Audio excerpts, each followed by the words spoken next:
Once again, the topic of flat Earth has been brought up on Joe Rogan's podcast. This is not the first time.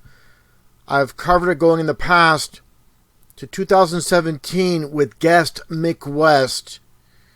And after making my video, following up from their podcast talking about flat Earth, Mick West appeared in the comment section under my video. They're trying very hard to hide God's created flat Earth. And that gets into more recently this month with Joe Rogan. And as you can see here, Joe Rogan's guest, Roger Avary, a Hollywood producer, writer, and director. Well-known writer for Pulp Fiction, as you see here. Here you see him side by side during this award show with Quentin Tarantino for Pulp Fiction. As I stated before, when it comes to these individuals, you're not going to make it big in Hollywood unless you're a Freemason.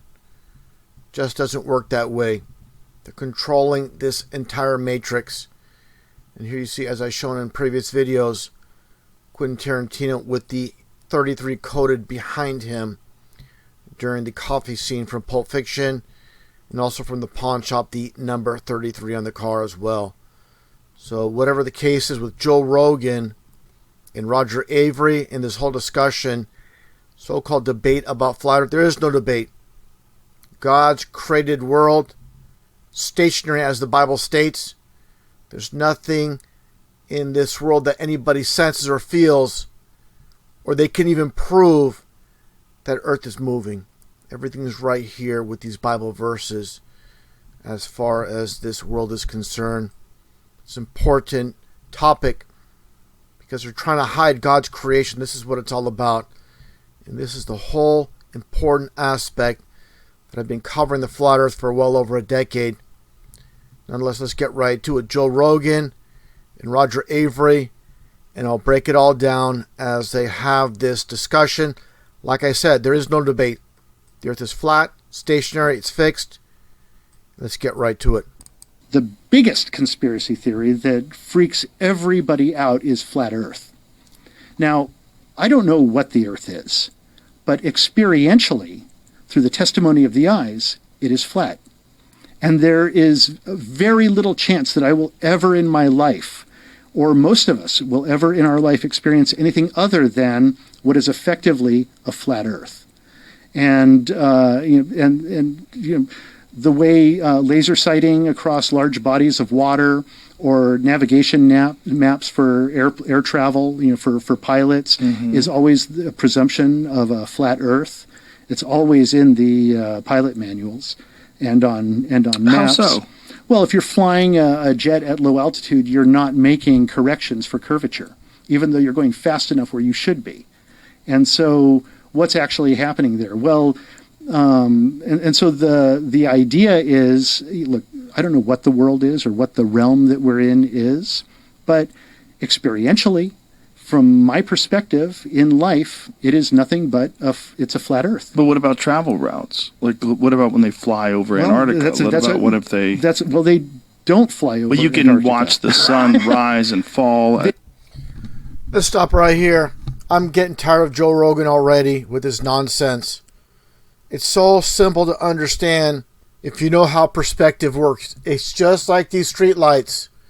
The one closest looks the tallest. The one in the distance looks like it's going down. But obviously, all these street lights are the same height. The sun, so-called setting, the sun never sets, is due to perspective.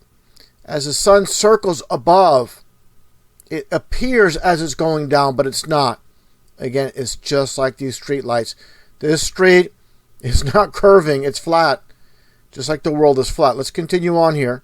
Now let's get back to this buffoon, Joe Rogan, when he asked about flight paths, so-called proving the globe. Life, it is nothing but it's a flat Earth. But what about travel routes? Now let's take a look here. Very important to point out with the fake phony globe and the flat Earth model. Obviously here on the globe model, you see New Zealand all the way down towards the bottom of the ball near Antarctica, and Argentina the same. But as you see here, according to Google and flight paths when it comes to New Zealand with the flight to Argentina, As you can see here, it states, when flying from New Zealand to Argentina, a common stopover location is in the United States, particularly in cities like Los Angeles, San Francisco, or Houston, as there are no direct flights between. So why would you fly on a globe, supposedly, go all the way up past the equator to San Francisco, like it says here, San Francisco, LA, or Houston, and come all the way back down? It makes perfect sense on the flat earth model. Here's New Zealand. So when you fly over, you can pick a location as far as the pilot's concerned to fly into San Francisco, SFO, into Los Angeles, LAX, and of course Houston on the way to Argentina. This makes the most sense, obviously. This makes no sense. You just fly straight over. Now let's take a listen to this pilot of over 30 years and what he says when questioned about flat earth. Can I talk to the pilot, please? Right here. You're the pilot? Hi. How long have you been flying for? Like for Delta, 21 years, but maybe like 30 something. I want to know, because they say the pilots know a lot. Do you think the Earth is flat or not?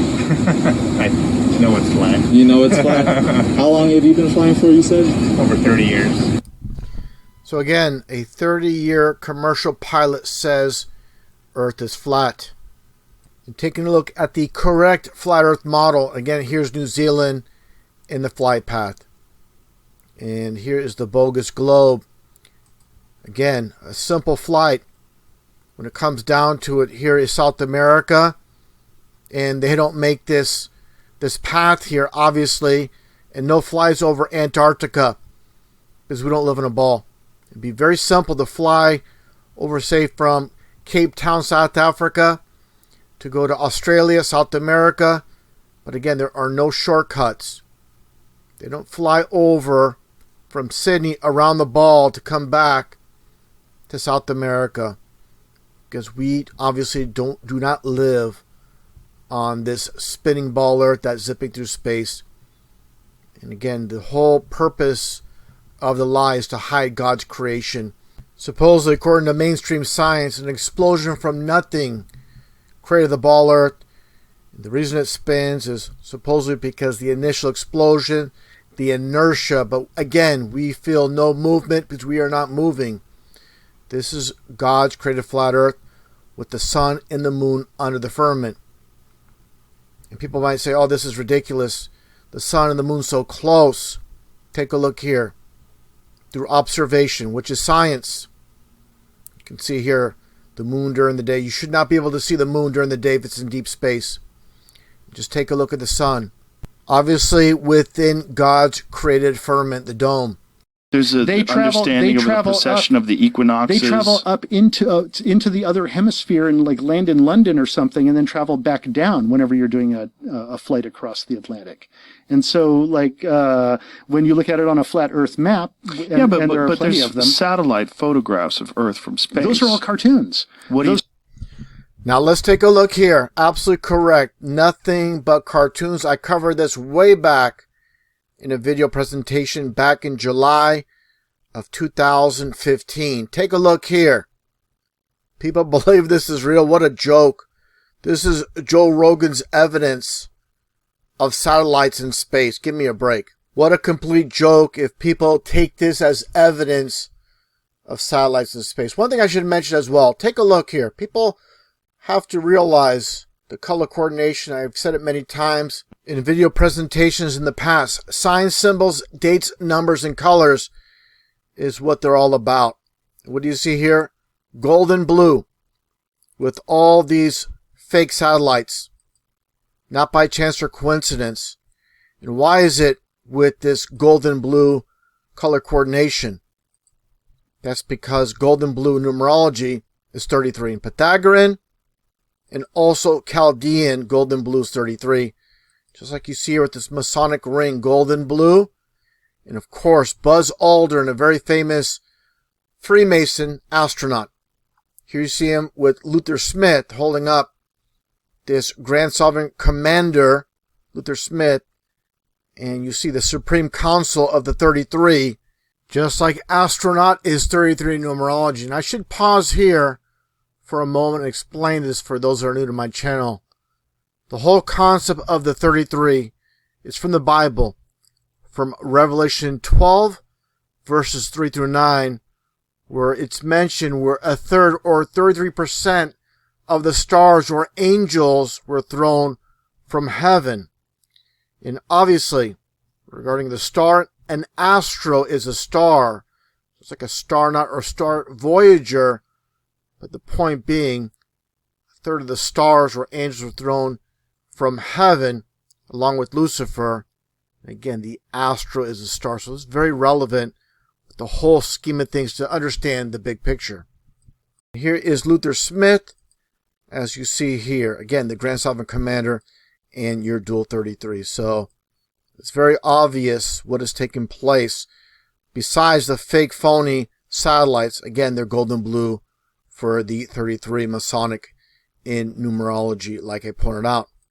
All cartoons. What are you talking about? I'm saying that even the NASA, the guys who actually do those composites, those are composite imagery of, listen, I am not saying that. But it seems like you're saying that the Earth is possibly flat. I'm saying experientially. Right. From but your that's a scale. from your daily. That's a scale issue, though. Correct. We're a tiny little thing on an enormous thing. Correct. But, snipers have to calculate for the curvature of the Earth when they shoot. Only the curvature of the landscape that they're right. on. Why do you think the landscape curves? The landscape doesn't curve. It is a mountainous and uneven. Not always. Uneven, no. On flat plains, you have to do the same thing. Well, if you're making a long shot over a flat area, like if you had to shoot. Well, then why don't pilots make adjustments? I'm not a pilot. I don't know. You don't know much, Joe Rogan. You don't know anything you're talking about. He's absolutely correct. Say if you're a pilot flying from New York to Florida, and the Earth is spinning supposedly. So what does a pilot have to do to overtake that spin if the Earth is spinning 1,100 miles an hour at the equator and flying about approximately 500 miles an hour going south? Doesn't make sense. Why Earth is stationary? He doesn't have to adjust for the so-called spin of the Earth. That does not happen. So very simple. And Joe Rogan, once again, has absolutely no idea what he's talking about. Let's continue. So when you see satellite... Now, Joe Rogan's getting back on topic with satellites. Take a look here. I pointed this out many years ago with Google, where they have a fleet of airplanes that map the world in 3D. So let's take a look here as an example of what we see with these so-called satellites. And again, these are planes, like I mentioned. These are planes capturing the footage. That's why you can see individuals crossing the street. You can see these little individual cars. Everything you can see clearly. And this is not captured, again, by deep space. This is by airplanes. And here's an example from, as you can see here, Flight Radar 24. All the imagery of the planes that are going across the United States. There's obviously hundreds and hundreds of planes. So why don't satellites capture these planes as they're above the United States, making their destination points, taking off and landing? That's because everything we see is at the altitude of these planes. Again, so when you see this, this is captured from a plane. That plain and simple, no pun intended. Let's continue. They're supposedly pieced together? Is that what they're... I'm saying that things fall into, like, the way perspective works is that things appear to fall into the horizon. But now you use what is that camera? Is it a P200 camera? He calls it a P200. It's actually a P1000. Where you can actually zoom in and lift things out of the horizon that have appeared to fall into the horizon. This live video feed from the International Space Station has been interrupted because you're watching too much. Due to either a change in the onboard camera configuration or a loss of signal with the communications network. The video will return when the connection is reestablished. So this is during the live feed? This isn't from NASA's YouTube channel. It's just down right now. It's just down right now. Okay. So You're saying that this is like a fisheye effect of a lens. Yeah, I'm saying potentially. that, and that we can even see that whenever they're up there shooting with cameras outside, you're like, oh, there's the do you know how many people, there's the curvature, and then every now and then the camera turns and it inverts for a moment, then it goes back down. I've never seen that. Well, you never seen that. I'm going to show an example. Again, this is from a video presentation I made a long time ago from New York when it comes to the Freedom Tower. Let's take a look here at this footage and explaining how these cameras work. Here's a standard camera lens, and you see a very flat horizon. And you're going to see as these workers on top of the spire of the Freedom Tower ascend. And again, take a look here. You see that very flat horizon. But when you back up here from the fisheye lens, take a look here at the spire. It's all bent and curved. This is due, obviously, to a fisheye lens effect. So different cameras are used during this documentary with these employees climbing up the spire. Look at how flat the horizon is, even higher up in the spire itself. Now, take a close look at what we see here. And the whole purpose of these documentaries is the subconscious programming. Take a look here. I'm going to back that up here, and you're going to see, again, the fisheye lens effect being put into play to give that false perspective as we move forward here. So you see that what appears to be us living on a globe, but again, the fisheye lens effect, and you see the movement, and it distorts the flat earth we live on. You even see the pole itself. We move this around a bit, you can get a good perspective of the pole bending based on the fisheye lens, not because of the so-called curve. Look at this pole here. And again, this is due to the fisheye lens. Let's move forward, and we're going to see the opposite effect, just like Roger Avary mentioned. And there you go. Take a look here. Earth is more like concave here, and not at the ball Earth that we're used to seeing with these documentaries where the lens flexes, and obviously you see it right there. And then again, as the lens flexes, you're going to get the reverse. And there again, another angle here where you get the inverted, obviously not ball Earth perspective, where the lens flexes and it goes back down. So for those that have good discernment and you can see beyond this, and again, the lens flex, and there you go, major flex here, where the Earth is appears to be almost concave. Let me move this around a bit. You can get a good perspective here. I'm going to move this slowly. And what do you see here? Earth completely looks concave from this angle.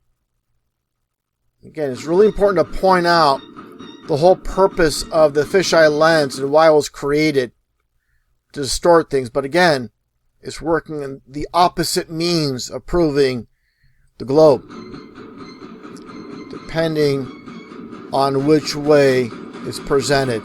And you see the major curvature here.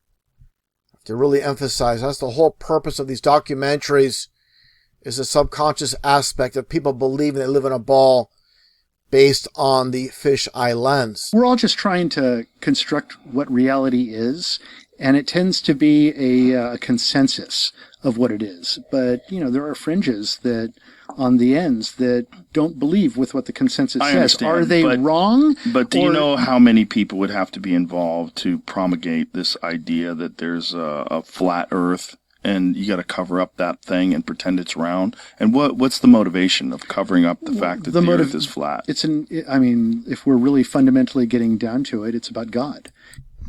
Absolutely correct here, what Roger Avary says. And Joe Rogan's completely wrong when he talks about how many people would be in on this. All you need is NASA and all these governments working together at the very, very top, and everybody below just repeats the lies. It's that very simple. Let's continue. And it's about what is this realm that we're in, and are we part of creation? And But why would why would it be more likely God if it was flat? Every culture throughout recorded history draws us in this kind of flat, earthish environment with a dome, a firmament that covers it up until like when the 1930s or right, so. when they start making telescopes. Right. I mean, so this is a grand conspiracy. Like Galileo was wrong, Copernicus was wrong. All these people all didn't of know. recorded history is wrong. And that is correct. And all these individuals that Joe Rogan mentions from Greece, obviously they're all Masons on the world stage. They're a big part of the light system. And also, too, Joe Rogan mentions telescopes. Looking at the sky to determine what's under your feet doesn't make a whole lot of sense. And also, Rogan mentions, how does God play a role if it's a globe or a flat earth? Well, obviously, a dome has to be created. It just doesn't happen. And this ridiculous ball earth that somehow ships and planes could just go around, no issues. It's absolutely ridiculous. And the whole aspect, again, when it comes to the globe versus flat earth, when it comes to creation, explosion supposedly created the ball earth out of nothing, like I mentioned earlier in the video presentation. But nonetheless, to conclude, everything can easily be explained when it comes to the flat earth model. And everything about the globe, it doesn't make sense. It doesn't add up. The unfortunate aspect when it comes to this whole so-called debate, when it comes to flat earth versus the globe, is the people on the globe side, they're only interested in what supports their model. They're not interested in evidence that goes against it. Nothing you could tell them or explain to them will ever get through. Just like you see here, it's called sea level, not sea curve. The horizon is horizontal. And obviously, non-vacuum can't exist next to a vacuum. It just wouldn't work. And in this video presentation by Mishu Kaku, basically this is an aspect of duality taking place where he pushes outer space, other planets, as of course him being an astrophysicist. But you'll see in these clips how he talks about how gravity is a lie, doesn't exist. And this is simple Freemasonic duality, the yin and the yang taking place. With all the lies, they must give us the truth. Why are you sitting in your chair today? Does gravity pull you to the floor? No. There is no such thing as gravitational pull. We lied to you. First of all, we are born scientists. When we're born, we wonder what's out there. We begin to wonder about the sun, life, the stars, what makes the oceans, the weather. We're born scientists. And then something happens. When we hit the danger years of junior high school and high school, that's when it's literally crushed out of us. Those are the worst. Every little flower of curiosity, said Einstein, is crushed by society itself.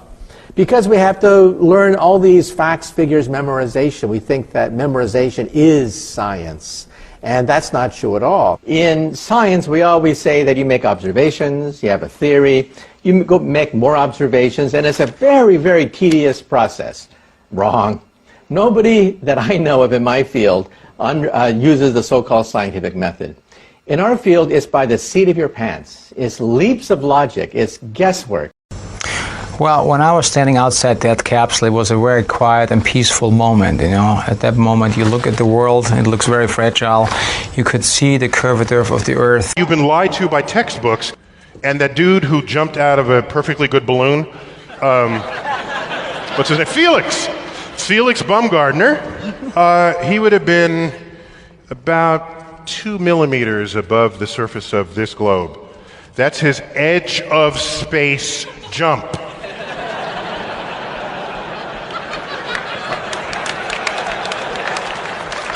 Now, you know, I don't. It's fine. He wants to. I don't have a problem if he does it, but the honesty of it would greatly diminish what I think people thought he was actually doing. And not only that, they made sure to photograph him standing there with a really wide-angle lens, which curves horizontal lines. So in the photo, you see this curvature of Earth's surface, and he said, wow, he's in space, look at that. You could see the curvature of the Earth. No, he's not. At that height, you don't see the curvature of the Earth if you are 2 millimeters above this beach ball. You just don't. That stuff is flat.